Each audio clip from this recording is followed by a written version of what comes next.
Sorry, Hi, Neil. I'm just doing live streaming. I'm just One doing moment. I'm just doing live streaming. Call me in an hour and a half.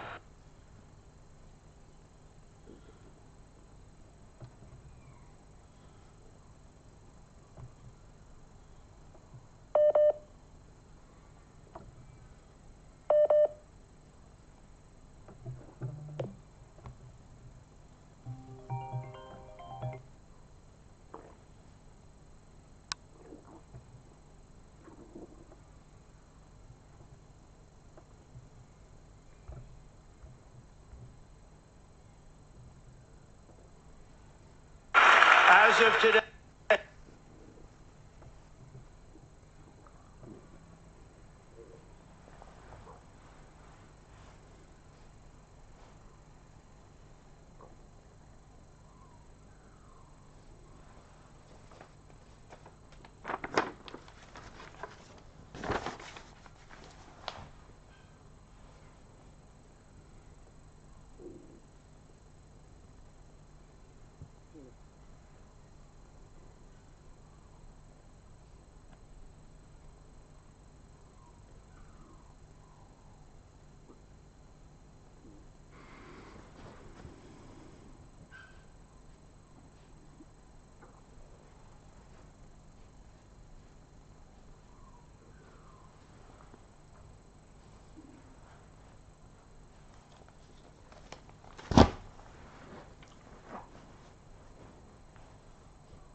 Hi, my name's Neil Beck, and I was a doctor in Perth, Western Australia, for 53 years. And in retirement, I've learned a lot more. I've had a lot more time to uh, search and think and talk, and I'm still very interested in health. Uh, my 53 years taught me that the five most important things in life are mental health, good relationships, uh, high endorphins, which are brain chemicals that help to stop pain and distress, and also manage our immune system. Our immune system, which is cells and antibodies and chemicals in every part of us that fight diseases. They fight infections, allergies, inflammation, autoimmune diseases, and cancers. And the next most important thing is the habit of smiling as often as possible. Smiling is so important because it increases your brain's happy chemistry. We've got about 25 chemicals in our brain that make us happy and healthy. They're the over 20 endorphins plus dopamine, serotonin, oxytocin, and noradrenaline. And when they're high, we feel good, we perform well, uh, and when we smile, we produce even more of those happy chemicals. So the habit of smiling. And the other main thing is no addictions. Addictions are terrible things. Um, so good mental health, good relationships, high endorphins, strong immune systems, habit of smiling, and no addictions. And if you have the earlier things, the happy, the good mental health, and the good relationships, you're not going to have the addictions, because my experience taught me that addiction is stage 4 mental ill health. In the late 1990s, we had a great epidemic of heroin addiction in Perth, and hundreds and hundreds of people were dying. Young people were telling me they were the only person left standing in their group. All their friends had OD'd on heroin. So I thought I'd better find out about heroin, so I started to work 10 hours a week in an addiction clinic, which was 99% heroin. And I thought that what I was doing was learning to treat addiction. But what I found was that 19 out of 20, 95% of addicts, their main problem, which had led to their addiction, was mental health disorders, which they had not been able to get proper diagnosis and treatment for. So I thought I set out to become an expert in addiction prevention and treatment of addiction. But what I found that I needed to do was to become an expert in mental health, which led to addiction. That addiction was stage 4 mental ill health.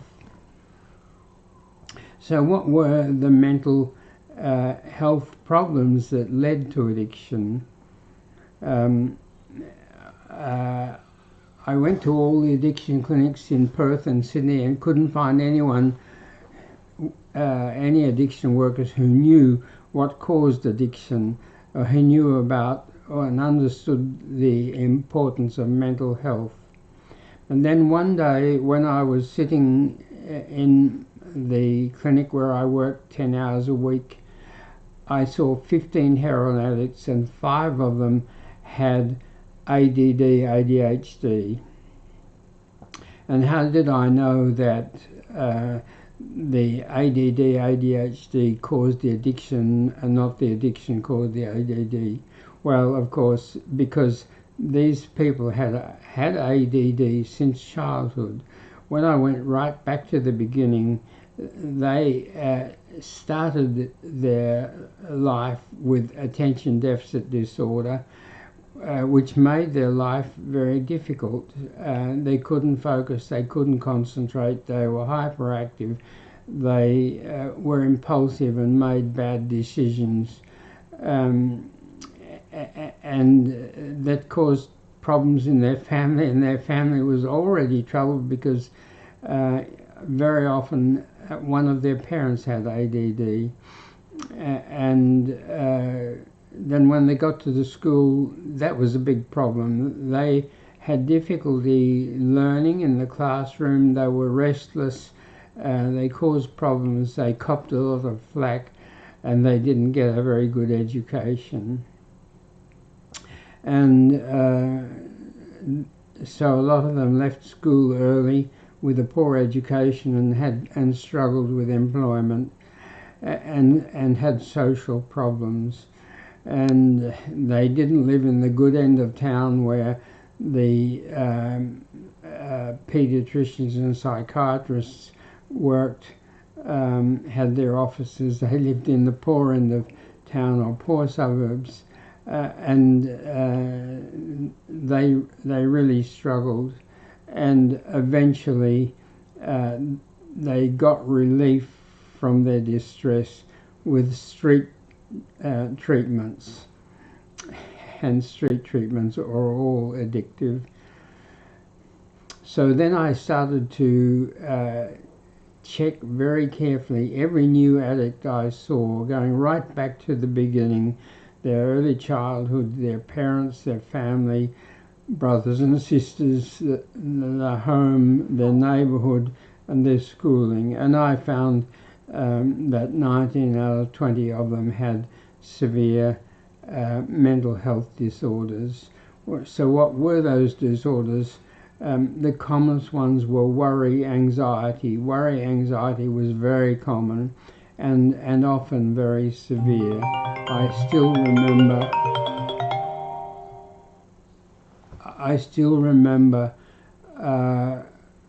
one young man, probably in his mid-20s, who used to drink 6 litres of wine a day because of his terrible anxiety. So anxiety was the commonest. Then there was insomnia, sleep problems. Then there was major depression. Then there was bipolar disorder. Then ADD, ADHD. Then post-traumatic stress disorder. Then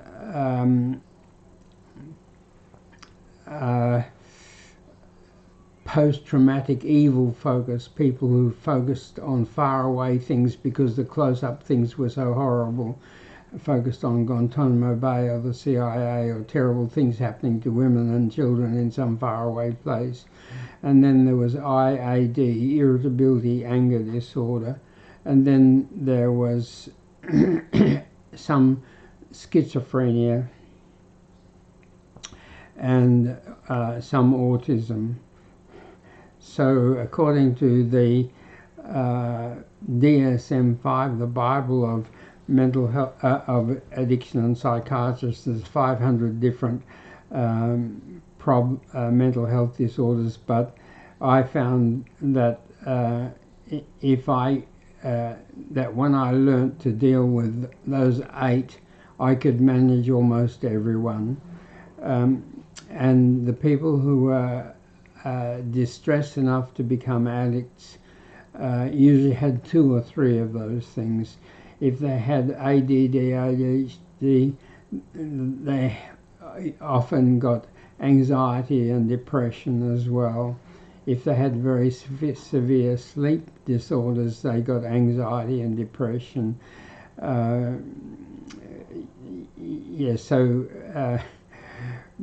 Our body is big, and if we've got a problem with our foot, we often don't have a problem with our head, but our brain is small.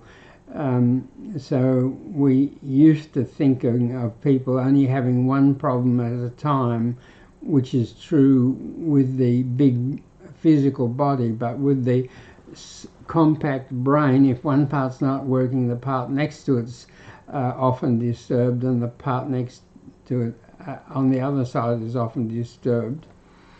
So people often had multiple mental health problems, and one of their problems was that the usual mental health system would diagnose one thing and focus on that and not diagnose the other things.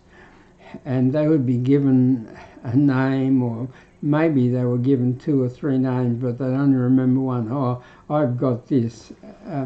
But you don't get better until everything is better. And sadly, what became obvious was that there was never going to be enough mental health care workers to help all the people who had mental health care problems, especially when they then became addicts. There just wasn't enough doctors and psychologists and counsellors and clinics. And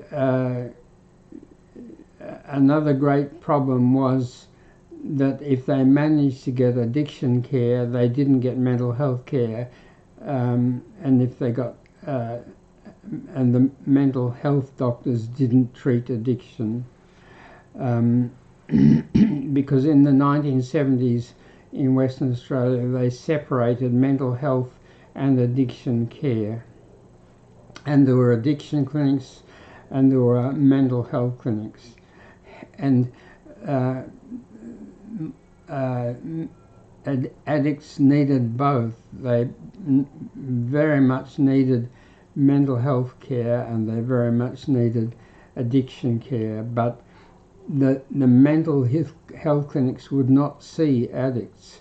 So once they were an addict, they could not get mental health care. almost none of them could afford a private psychologist or psychiatrist because they were expensive, and they if they had health insurance, which very few had, the health insurance didn't cover enough sessions with a psychiatrist or a psychologist to solve their problems.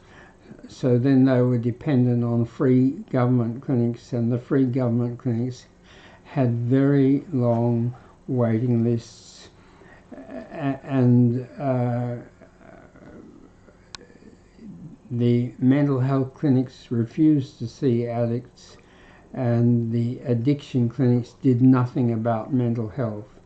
When I had to sit in to learn into an addiction clinic to learn how to treat addicts, I could see that people had obvious mental health problems like anxiety, depression, and so on, ADD, and nothing was done about it. Their addiction was treated, but not the mental health.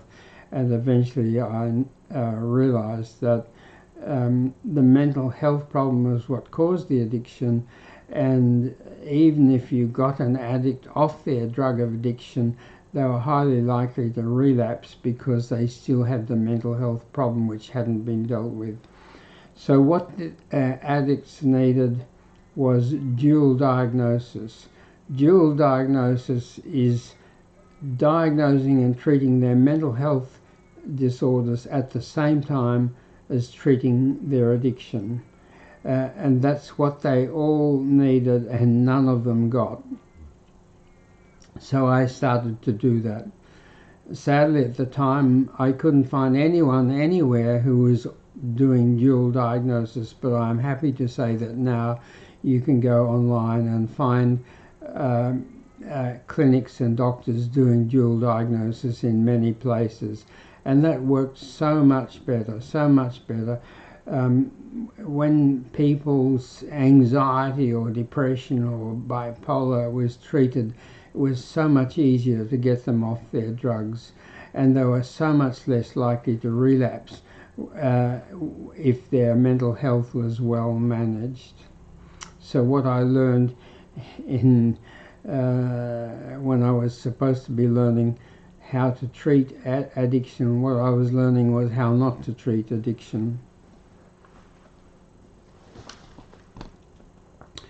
So what is the solution to this whole problem, which has got so much greater over the years of mental health and then addiction? When I was a boy, if you wanted to go to England, you got on a boat and spent 6 weeks going to England.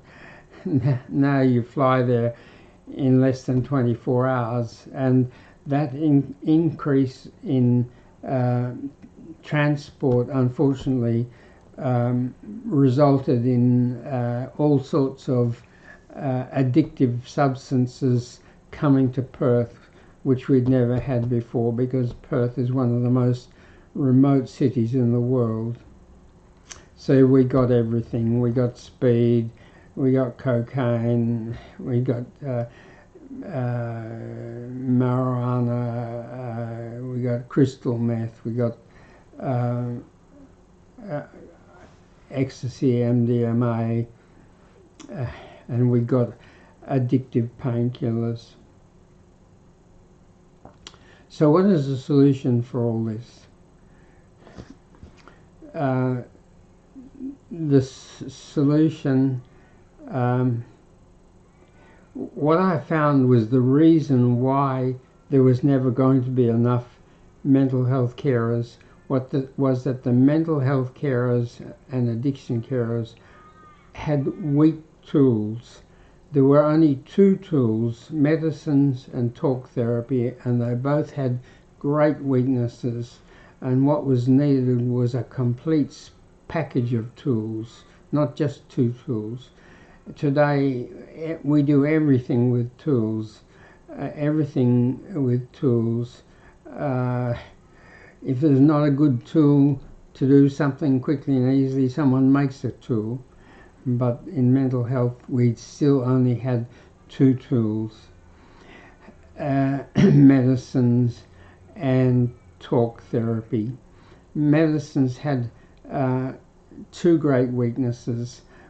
First of all, the people who would benefit from taking effective non-addictive medicines wanted medicines that worked quickly, got them better, and that they could stop taking. But the people who were making medicines wanted to sell as many medicines as possible. So they wanted everybody to take as much medicine as possible for as long as possible, and if possible, never get well enough to be able to stop medicine. So they made a lot of medicines addictive. The commonest mental health disorders, worry, anxiety disorders, almost everything, all the medicines for that were addictive. Originally barbiturates, many different barbiturates, all addictive, and then they started to bring in the 1960s new better medicines, Valium, Seropax, Mogadon, Xanax, all addictive, the benzodiazepines, all addictive. And I still remember going to the first lecture in Perth on Stilnox, wonderful Stilnox, which is in America called Ambien, but Ambien, Stilnox, very addictive. I still remember a patient who was referred to me by another doctor because he was taking 17 Stilnox a day. And I remember a family, a mother, a teenage son and a grandmother who between them were taking about 50 Stilnox a day. They used to buy it in bulk. I don't know how they got it, but the mother took about 8 or 9 Stilnox a day. The grandmother took about a dozen Stilnox a day, and the teenage son, who had a head injury and was an alcoholic, took handfuls of Stilnox a day. So they sell a lot of medicine by making them addictive. The three main treatments, medicines for ADD, are addictive. That's Ritalin, dexamphetamine and Adderall.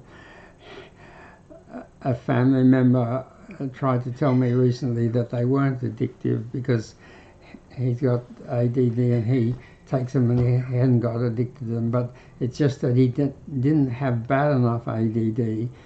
He's successfully employed and works well, and it's a minor problem, so he doesn't take very much of the ADD medicines. But if you've got a severe ADD and you have to take it every day in fairly large amounts, you'll get addicted to it. And about twice a year I would have to send an ADD patient to hospital because they become manic. They thought, oh, if 8 of these tablets a day is good for ADD, maybe 16 is better. So they take more than they should, and because all the ADD medicines are stimulant, they get manic and out of control and have to go to the hospital to calm down. And the rules around ADD medicines might have helped some people, but they caused terrible problems. Because what the authorities decided was that family doctors, GPs, they can't prescribe these addictive medicines, that's too dangerous. They've got to get these addictive medicines from a pediatrician if they're a child, or a psychiatrist if they're an adult. Well, a lot of the poorer families just didn't have the ability to find and to pay for a pediatrician or a psychiatrist. Not even the Children's Hospital in Perth had an ADD clinic, so I had to go to a private psychiatrist or a private psychologist, and that was too expensive for them. So the impulsivity, which is one of the features of ADD, made them sitting ducks for street drug pushers. If they saw that someone was behaving like they had ADD, they'd just sell them an addictive stimulant, and the addictive stimulant, like ice or crystal meth or cocaine, would help them in small amounts to begin with, but of course those things are very addictive, and very soon they were taking more and more and more, and they had ADD and addiction. In 1 year I treated 700 heroin addicts, and a third of them had ADD, and they were a total mess, because the other problem was that the authorities thought they'd make this addictiveness of medicines safer by making it illegal for even the psychiatrists to prescribe these addictive medicines for addicts. So if you became an addict, if your ADD drove you to addiction before you got help, when you got help, you couldn't get ADD medicines. I had one young man who hung himself because of that. He came to me in a state of distress. He didn't know why, and he'd been taking street drugs, and I diagnosed his ADD, and I said, okay, you got ADD, that's your problem. He was pretty smart, and he'd been an IT worker with a good job, but he'd got fired because like quite a lot of ADD people, he developed bipolar disorder, and that wasn't recognized and treated, and he just got worse, and he lost his job. So I said to him, I'm just a GP, I can't prescribe ADD medicines for you, and it's a waste of time me sending you to a psychiatrist, because of your street drug addiction they will not be allowed to prescribe ADD medicine. And in any case, now that he didn't have a regular payment, he couldn't afford a private psychiatrist, and the government psychiatry clinics wouldn't see addicts. So I said, well, there's one medicine, a stimulant medicine, which is not addictive, which I've never prescribed, but which is the only thing that I can think that would help you. And he said, let's try that. So I gave him a prescription for 30 modafinil tablets. Modafinil is a moderate stimulant, which is not addictive, and because it's not addictive, all doctors can prescribe it. But the problem in Australia then was it was horribly expensive. So he managed to beg, borrow, or steal enough money to buy 30 tablets. But he weighed 125 kilos, so he had to take 3 tablets every morning, and they worked wonders. He was just wonderful on that. But 30 tablets only lasted him 10 days. And that 30 tablets had cost him $143. And when he ran out of that 30 tablets, he went back to his terrible state, and he had no way of getting enough money to buy more, so he hung himself. So that was a big wake-up call for me. And I somehow found out, I can't remember now, but somehow found out that modafinil tablet, double-strength modafinil tablets in India only cost 50 cents each. So this poor man who suffered so horribly and hung himself could have been controlled with 1.5 double-strength modafinil tablets from India for 75 cents a week, 75 cents US, so about $1 Australian. And he could have afforded that on unemployment social security payments. So from there on, I got modafinil tablets from India for my ADD patients. Modafinil was a legal drug in medicine in Australia, and legal medicines in Australia can be imported from other countries, but not more than 3 months supply at a time, and pretty complicated trying to deal with India,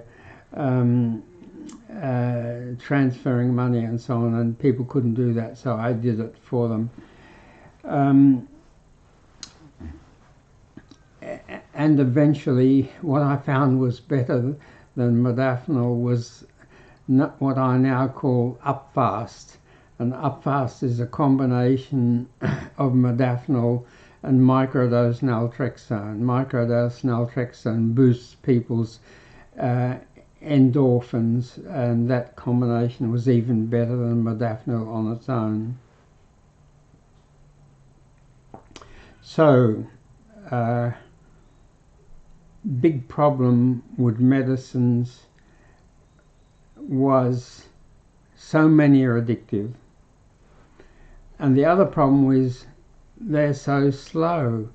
When you swallow a tablet or a capsule, that takes half an hour to an hour to go right down your gut and be absorbed and start to help you. It takes half an hour to get into your bloodstream, half an hour to an hour to get into your bloodstream and start to help you, and 1 to 2 hours before it's helping you strongly, which is just too slow for many mental health problems and for addiction craving. You want medicine that works straight away.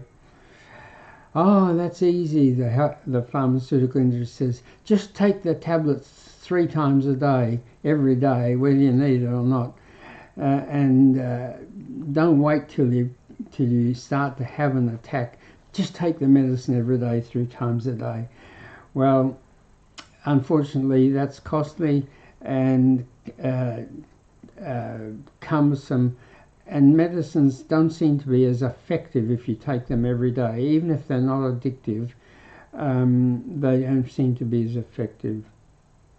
So the other problem, the other tool for mental health and addiction was talk therapy, psychotherapy, counselling, and that had 2 problems. The first problem is it was too slow. You needed an hour with a new patient to go through all their mental health issues, work out what their diagnosis was, what had caused it, what was going to fix it. And we didn't have an hour as family doctors, and very few of them could afford private psychiatrists or psychologists. So the slowness of talk therapy was a problem, and the other problem with talk therapy was it was costly. To be a therapist, you need at least a 4-year Bachelor of Psychology degree from a university, and a lot of psychologists have a 7-year PhD degree, and all psychiatrists have to have a general medical degree, which takes 6 years of university, and then a couple of years of general medical practice, and then 3, 4, or 5 years of postgraduate psychiatric training and study. So all therapists have had very long, costly trainings, and they have to be paid well. They deserve to be paid well, but most people who need them can't afford to pay them well. Most people who are really down and out, the worst mental health cases cannot afford to get it. They can't afford private psychiatrists from their own money if they were wise enough and lucky enough to have health insurance, which most of them didn't have, and a lot of them couldn't get because of their problems. then the insurance didn't cover enough sessions with a psychologist or a psychiatrist for them to get better. So they were dependent on the government clinics, and the government clinics had very long waiting lists, and they never got enough care on the government clinics. As soon as someone got a bit better, they'd wait a long time, they'd get a lot worse, they'd finally get an appointment, they'd get some treatment, they'd get a bit better, and when they got a bit better they had to make way for other people on the waiting list, so then their treatment was stopped, and then most of them would relapse. So what are we going to do about all that? Was there a solution? Well, I'm very happy to say that I believe I've found the solutions, and I'm working my way through developing them, but I'm a very old man now and I don't know whether I'll make it. But there are three solutions. The three solutions are, first of all, we need to have a whole package of effective tools, not just two tools with big problems, a whole package of effective tools. Secondly, people have to do self-help. If you can't get someone to help you, you've got to help yourself. So these tools have to be tools that troubled people can use themselves. If some of them could do 3/4 of what they needed done, some could do half, some could only do 1/4, some couldn't help themselves. But if between them with self-help they could do half the mental health and addiction work, then there are enough psychologists, counsellors and doctors to do the other half. So self-help. And the third thing was getting in early. Problems that you start treating early are far easier and quicker to deal with than problems people have had for 5, 10, 20, 30 years, which have problems cause more problems, which cause more problems. You start with ADD, you get a poor education, you have poor employment, you don't have much money, you get street drugs, and so on, and you finally crash so badly that you end up in casualty in the hospital, and when you wake up and detoxed, you're a mess. You need a lot of work which you're never going to get. But all that work causes waiting lists in hospitals and clinics, which means that people are getting worse. So we needed a whole package of tools. We need people to be able to help themselves, and we needed them to be able to start as soon as a problem started. If the problem started in childhood, we had to deal with it in childhood. If the problems, and that's when most problems start, but if it started as a result of an accident or a disease or something else, as soon as it was apparent that there was a mental health problem developing, that mental health problem should be dealt with. And if it was dealt with early, it's much easier and quicker to deal with. So, where from there? Well, over 27 years I developed a package of 7 tools. Got a couple more coming, but 7 done. The first tool was videos. Videos are there's no faster, easier, better, less costly way to understand your problem, mental health problem, than to see the right video on your mental health problem.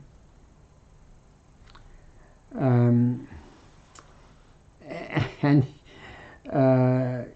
usually you need to see a few videos on problems to cover everything. And my original video was about, I think, 12 or 14 years ago, lasted about 10 minutes and got 10,000 viewings in 9 months. So I thought, wow, that's good, and I made another 8 on other mental health issues. And they got quite a lot of viewings, but gradually over the years, people stopped watching them, and I thought, wow, I've got to do them better. So I spent a lot of time doing these videos more carefully and more separately, and ended up with 31 videos, 7 to 12 minutes, which were as clear as I could possibly make them, as helpful as possible, but they hardly got any views. And then I discovered that what had happened over the last 10-15 years is everybody was just watching TikTok 1-minute videos. So I had to make 1-minute videos. The longer ones are still there, but I made a 1-minute video about each thing, because 1 minute you can only cover one thing. You have to really battle to get it all in under a minute without missing anything out. So no excess words. As Sir Winston Churchill said, he made a long speech because he didn't have time to prepare a short speech. Well, 1-minute videos take a lot of preparation, but and I made 50, and that wasn't enough, so I made 70, and then ended up, I think I've got about 100 now, and I've got about half a dozen written down somewhere on subjects that I've got to do that I haven't covered so far when I get time. So videos. Secondly, websites, and I had a long website that had all the videos listed on it, called mentalhealthvideos.com, and a lot of explanations, pages on different things. But that was too long for most people, so then I had to have a second website, which is called smilefixit.com, and on one page you can see everything, and you can tap a link to whatever you want. So a very fast way to to learn about problems now is to go to smilefixit.com and tap whatever you want and see the video that it covers. Another tool was a checklist. I developed a 20-question checklist, which one of my assistants would do with the patient when they first came, because we were doing dual diagnosis. That's what everybody needed, and the word spread, and we just got flooded, and I couldn't cope. So a 20-question checklist saved quite a lot of time, as the videos did. Instead of having to explain the same things over and over every day to lots of people, which took a lot of time, they watched the videos, and my assistant did the checklist. But then apps became more and more common, and we realized an app would be much better than the checklist. So, but apps are a lot of work, and they cost a lot of money. And about 18 months ago, I started to make the Mental Fix-It app. And the Mental Fix-It app covered everything in 38 questions. Every important aspect of mental health, and some addiction things, and some social and physical things, like thyroid disease, for instance. But that was too long. For each question you had 3 possible answers, and you just had to tap, you just read the question and tap your answer, which didn't take very long, so people could do the Mental Fix-It app in 10 minutes, and I thought that was pretty good, better than an hour. with talk therapy. But it was too long, so we had to cut it down to 19 questions, which you can do in 5 minutes. And when my tech supporter comes back from New York, where he's doing a course, we're going to redo the Mental Fix-It app so you can do it in 2 minutes.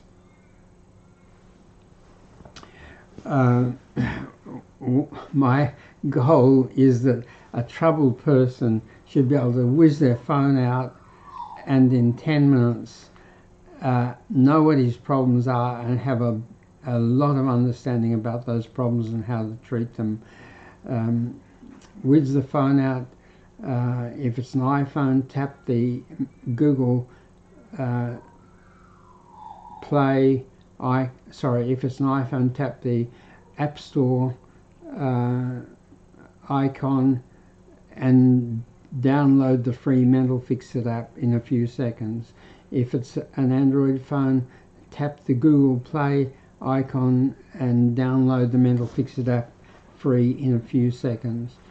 And then we hope that in 2 minutes people can do the app, and then in 6 minutes they can watch the 6 questions that the app, the 6 1-minute videos that the app recommends, so that in 10 minutes they go from 0 to a lot of understanding and knowledge. So the tools: videos, websites, an app, and live streaming. This is live streaming, which I do for about an hour and a quarter every 4 times a week. I'm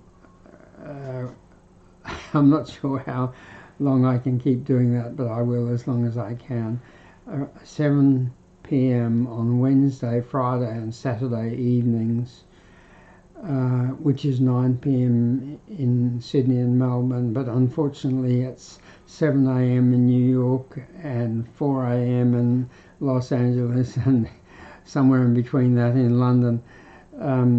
And sometimes 30% of our viewers are from the Northern Hemisphere, so I have to start to do the Sunday session. Instead of doing it at 7 p.m. in the evening, I do it at 9 a.m. in the morning, which is what we're doing now. So yes, live streaming, very important tool. The next tool was powder medicines, non-addictive powder medicines in pocket dispensers. Why that? Well, when I found that medicines were too slow and that so many were addictive, I started to get non-addictive medicines and grind them up in a coffee grinder and give them to my patients with a little spoon, plastic spoons I had made, which had would hold 0.05 of a mil of powder at one end and 0.15 at the other mil, and they just take a little scoop and drop it on their tongue and not swallow it, suck it. And if they dropped powder on their powder medicine on their tongue and sucked it and didn't swallow it, it worked in 5 minutes.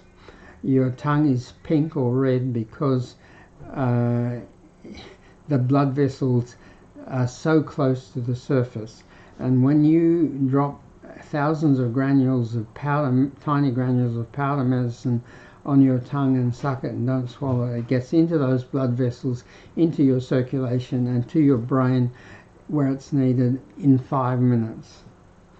And that's far better if you're trying to ward off an anxiety attack or a panic attack or post-traumatic stress disorder or an anger, IAD, irritability anger disorder attack, domestic violence or whatever. Far faster and better. But powder in little jars and with little spoons was inconvenient. So the 6th tool was pocket powder medicine dispensers. pocket powder medicines got the medicine in them. You keep them in your pocket, and wherever you are, whatever you're doing, when you feel a problem starting and you've got the right medicine in your pocket, whiz it out, drop it on your tongue, suck it down, swallow it, and in 5 minutes you start to get relief. And in 10 to 15 minutes you get strong relief, whereas a swallowed medicine tablet capsule or even swallowed powder, it's 1 to 2 hours before you get strong relief. And it's even better than that, because people, troubled people usually don't have one problem. They have 2 or 3 mental distresses and an addiction craving. They've got 3 or 4 things happening at once. And of course, originally I used to give them a prescription for 3 medicine tablets or capsules, and that helped them, but there were horrible problems with that. A lot of people with serious problems couldn't afford 3 prescriptions. They were expensive, and they got them mixed up, and they took too much of the one they liked and they didn't take enough of the one they didn't like, and they'd run out of this one and they still have that one. I still remember one elderly man referred to me because he was taking 17 Stilnox tablets a day, and he lived on his own, but he used to blackmail his family by saying he was going to kill himself, and probably that's what he did with his doctors too. Somehow he got enough prescription for 17 Stilnox a day. Anyway, I checked him out, and I found he had 3 or 4 major mental illnesses, and Stilnox was only treating the anxiety and not treating that very well, because it had lost its effect, because it's addictive and addictive medicines lose their effect. So I gave him a prescription for 3 medicines, 1 for each of his problems, and he got a lot better, and he went well for 3 years on those 3 medicines, which was unusual for people to be able to organise themselves. But then he disappeared, and his son went looking for him and found him in the flat where he lived alone, unconscious on the floor in the kitchen. And he got taken to hospital by ambulance, and in the hospital they discovered that he had terrible pressure wounds, because he'd been lying there on the floor maybe for 3 days, not moving, and so he had terrible pressure wounds and needed surgery and skin grafts and God knows what.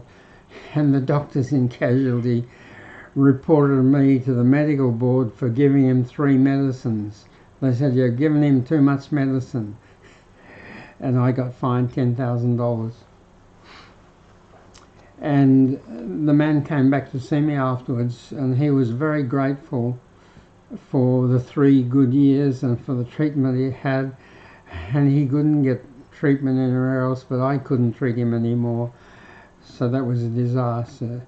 So that's why, another reason why powder medicines are much better than tablets and capsules, because you can mix 2, 3 or 4 powder medicines together, and that's what I did.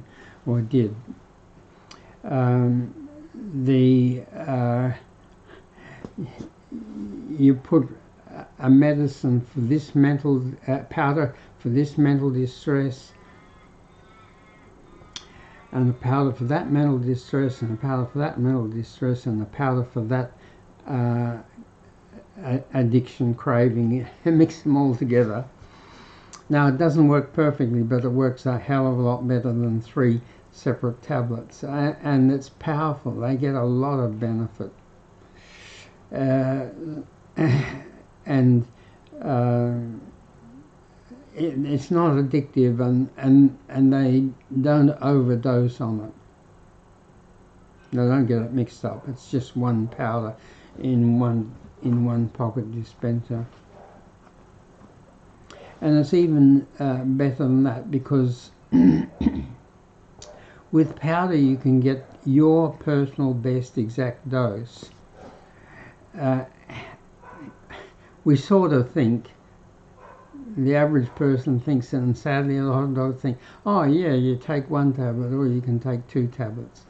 But I saw people who weighed 45 kilos and people who weighed 145 kilos, and people who weighed 85 or 95 or 105. They all needed different doses. How much the size of your dose depends very heavily on your body mass, how much you weigh. And it depends on how well you absorb it. Some people absorb medicines better than others. And it depends on how quickly you burn it. Some people have faster metabolism than others and burn the medicine up faster. And how fast your body excretes it, because as soon as you take as medicines absorbed into your bloodstream, some gets excreted by your liver through the gallbladder, and some gets excreted through the kidneys, so you're losing it. And it depends on how severe your problem is, your illness is, and it depends what you've got to do. Do you still have to mind the children? Do you still have to drive a car? Do you still have to work? So with tablets and capsules, sure, you can break them in halves, and they make them in 2 or 3 different strengths, but it's hard to get your exact correct dose. But with with 2, 3 or 4 different powder medicines in one dispenser, at first we give them a very weak strength and say take as many of these weak strength doses as you need. That's just right.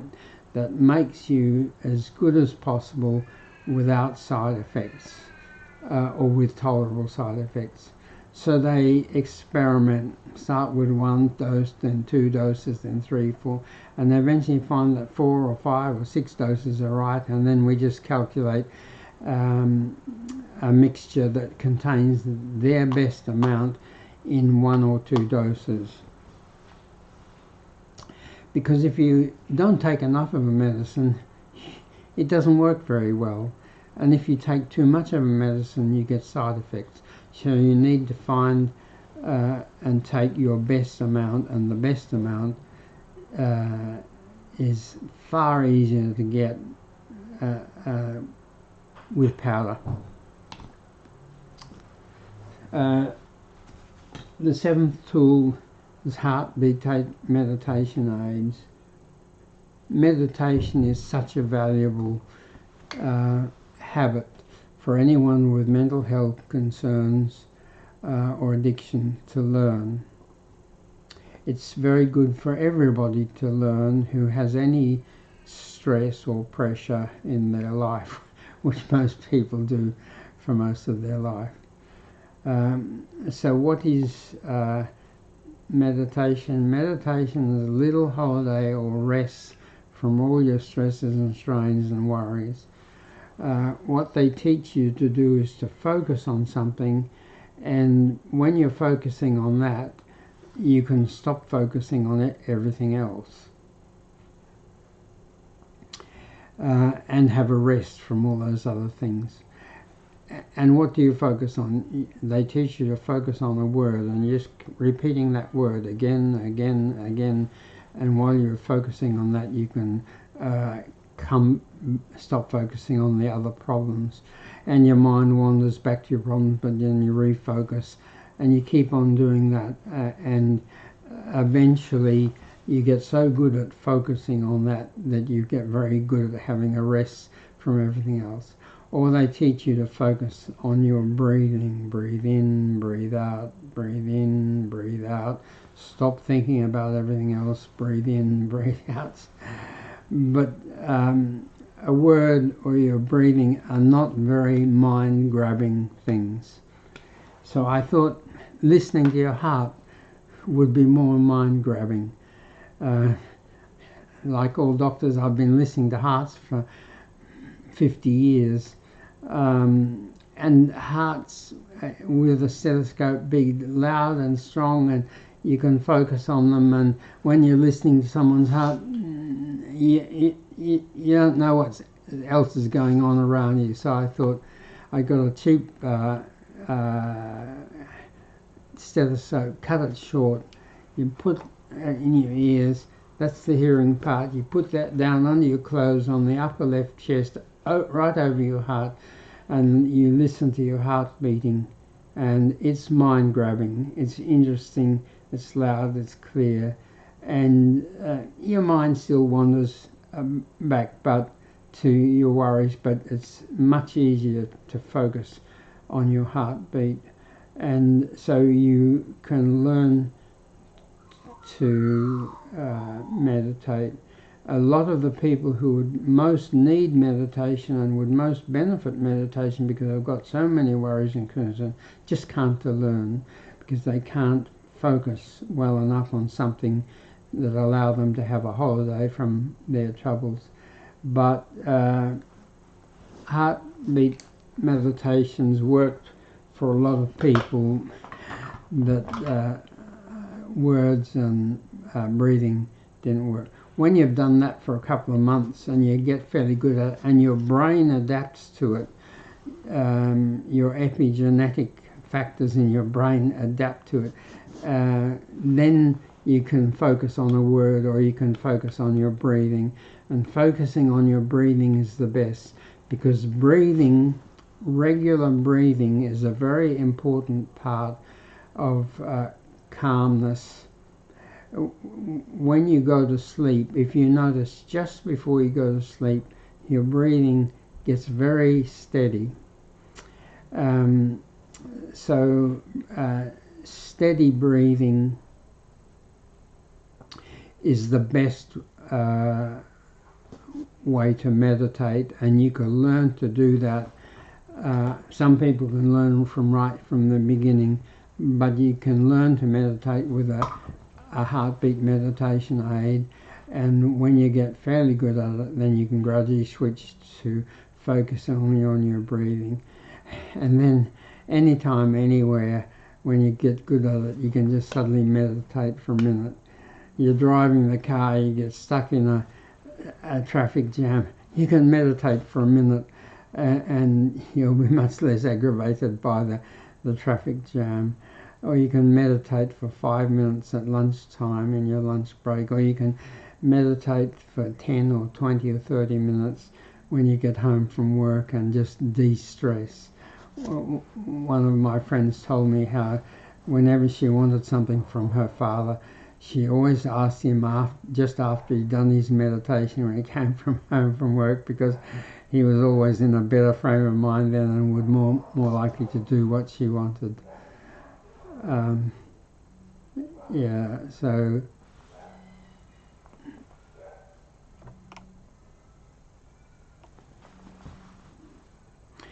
So if you want a meditation aid, a heartbeat meditation aid, email us on healthystuff@gmail.com, healthystuff@gmail.com, which you can find at smilefixit.com.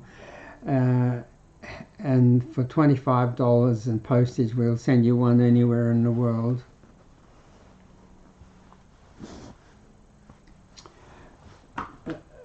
Another tool which I hope will be available in March is a bigger pocket dispenser that dispenses fruit powder. It has to be bigger because with medicine you just have 0.2 of a mil, but to get a good taste of fruit you need about a mil, so you need a bigger dispenser. And this is a prototype, doesn't work that well. We have to fine tune the molds, but you just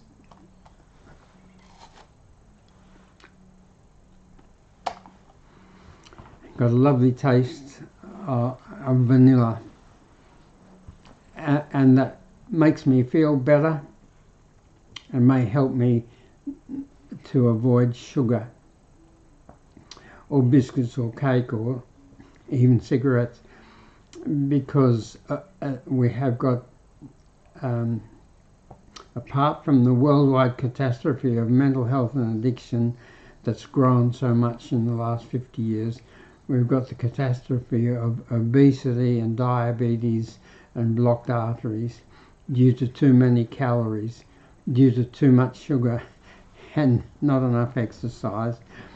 And I think the way that some people will be able to beat that is to carry the fruit powder dispenser in their pocket, and every time they're tempted to have something that's got calories in it, they have a little bit of fruit powder instead, which has got a tiny bit of calories in it, but not much, and it's got fibre in it, which is good for our gut bugs because they need fibre, and sugar's got no fibre in it. Sugar became a gold mine for the food and drink manufacturing industries.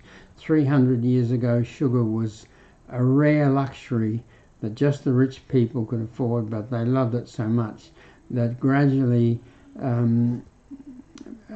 people learned how to mass produce it. They crushed sugar cane, crushed sugar beet, and mass produced sugar, and it became very common. Now you can go to your supermarket and see a big bag of sugar for such a low amount of money. So it was so plentiful, so cheap. People loved it so much that they use it even when they're obese and know they shouldn't. And it's addictive. Sugar is as addictive as cocaine. If you don't believe that, do a ChatGPT search on it. I didn't believe it till I did a ChatGPT search on it. Sugar is addictive, and it's easy to use, easy to store, easy to transport. So the food and drink manufacturing industries put it in everything, and the fact that we're getting more and more calories and we're burning less and less calories because we do less and less physical work and walking because we all got cars, is causing this massive global epidemic of diabetes, obesity and blocked arteries. So, tools.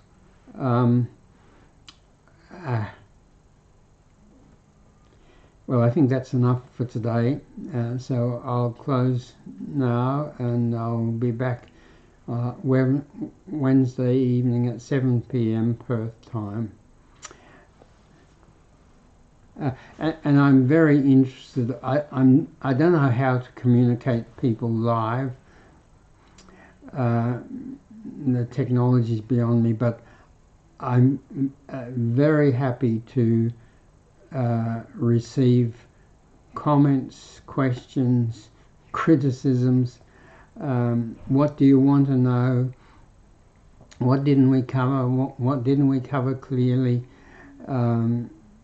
Please let me know, either on the platform that you use, or by our email, healthestuff@gmail.com, healthestuff@gmail.com, which you can find at smilefixit.com. And after I do the live streaming, I go through all the new followers, all the likes, all the comments, and respond to as many as possible. I'm sure I sometimes miss some, but I don't. I try to respond to everyone. So thank you.